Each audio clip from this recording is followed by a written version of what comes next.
안녕하십니까, 정희태입니다. 외국인 유학생이 20만을 돌파했다라는 것입니다. 이 불법 체류 문제는 이게 참 안타까운 일이 아닐 수가 없어요. 외국인 유학생들이 순수하게 우리가 그냥 한국에 공부하러 왔구나 그러면 우리가 환영할 일이죠. 정말 감사할 일이고 환영할 일입니다. 또 외국인 관광객들이 한국에 많이 왔다 그러면 감사하고 환영할 일이죠. 또 뭐 외국인 환자, 그래서 의료관광, 의료관광 또 외국인 환자들이 한국에 많이 왔다 그러면 감사할 일입니다. 그런데 위장이 되는 경우가 되게 많은 거예요. 외국인 환자로 위장하고 들어와서 불법 체류가 되고, 외국인 관광객으로 위장해서 불법 체류하고, 또 한국인들과 결혼한다 하고 그리고 나서 위장하고 불법 체류하고, 또 한국에 근로자로 왔다 해서 일하러 온 것처럼 하다가 또 불법 체류하고, 그렇게 하는 경우가 되게 많은 거예요. 유학생들도 마찬가지입니다. 이 심각한 문제예요. 그래서 뭐 이거 외국 학생으로 99% 채운 지방대 이야기 제가 영상에 올렸어요. 한번 보시고, 그리고 99%를 외국인 유학생으로 채웠다 그러면 이미 그 대학은 한국 대학으로서의 생명력을 상실한 게 아니냐, 그렇게밖에 볼 수 없고, 한국에서 꿈 키워요. 외국인 유학생 사상 최대다 20만을 돌파했다라는 건데, 이거를 그냥 순수하게만 이렇게 막 외국인 유학생이 사상 최대다 이렇게 해가지고 미화시킬 부분은 아니다라는 거예요. 이 뒤에는 불법 체류 문제가 숨어 있다라는 것을 인식해야 합니다. 세계일보에서 보면 외국인 유학생 주경 야독 왜 불법인가 해서, 주경 야독, 낮에는 일하고 밤에는 공부하는 형태인데, 이게 이제 결국에는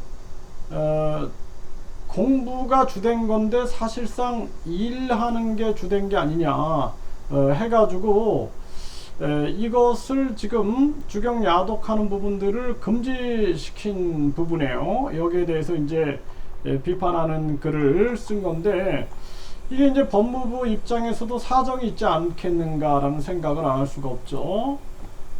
여기 보면은 이제 오산 대형 물류 기업이 외국인 비자 외국인까지, 유학생 비자 외국인까지 불법 채용했다라는 거예요. 그래서 근로 자격이 없는 유학생들을 채용한 거죠, 이렇게.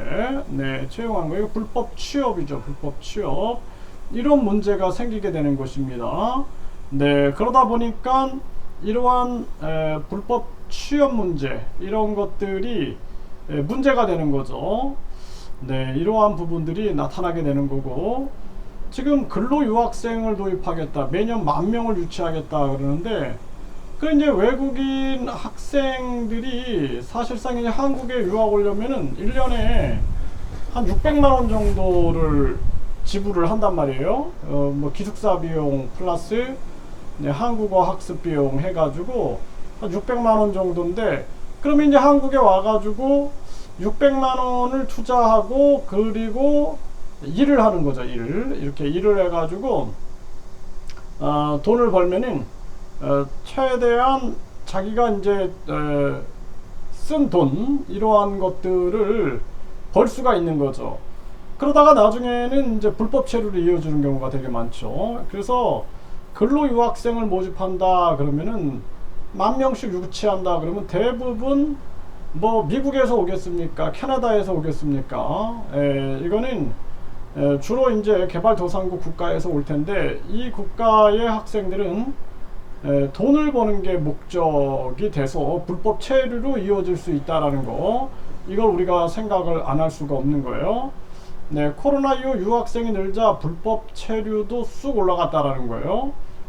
그래서 불법 체류 문제가 이게 심각해지고 있는 거죠. 심각해. 중도 탈락하고 불법 체류화가 되고 있다. 이러한 문제가 계속 지금 드러나고 있는 것입니다.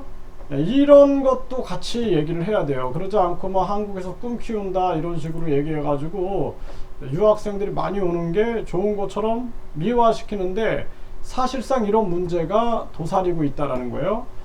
지금 세종시 인구보다 많은 불법 체류자 42만 명이다. 42만 명. 근데 이 42만 명인데 여기 보면은요, 불법 체류자가 올해 들어서 새로 6천 명이 불법 체류자가 됐는데, 이 사람들을 보면은 근로자 비자를 가지고 있는 사람이 5,054명으로 가장 많았고, 그 다음이 연수비자예요. 연수비자. 이게 유학비자입니다. 유학비자를 한국어 연수, 각종 이렇게 연수도 유학비자로 분류하는데, 결국에는 일반 연수, 이 비자가 1278명, 네, 1278명이다라는 거예요. 네, 그리고 난민 비자를 소지한 외국인들이 1200명, 네, 난민, 또 이것도 이제 그 가짜 난민이 많습니다. 이러한 부분들이 많아요. 이거 결국에는 유학 비자 나오죠. 이거 연수 비자, 이것이 1278명, 네, 이것이 유학 비자다, 이렇게 볼 수가 있는 겁니다. 이슬람 사원 건립 반대 주민 밀친 파키스탄 유학생 30만원 벌금형.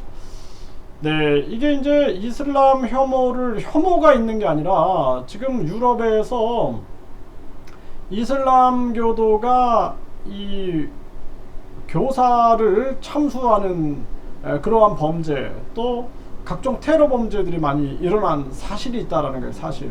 그래서 그거를 경계를 안 할 수가 없는 거죠. 네, 이거는 혐오가 아니고 문화 다양성을 보장하라 그러는데, 이게 우리가 다문화 정책이 위험할 수 있어요. 그래서 유럽에서 이미 영국이나 프랑스나 독일이 실패했다라고 선언했죠.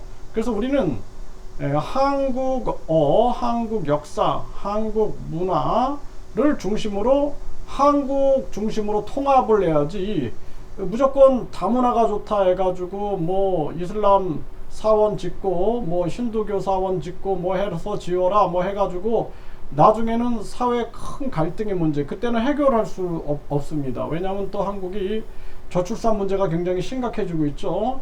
이거 우리 국민들이 정신 차려야 됩니다. 이거 분명하게 제가 말씀을 드려요.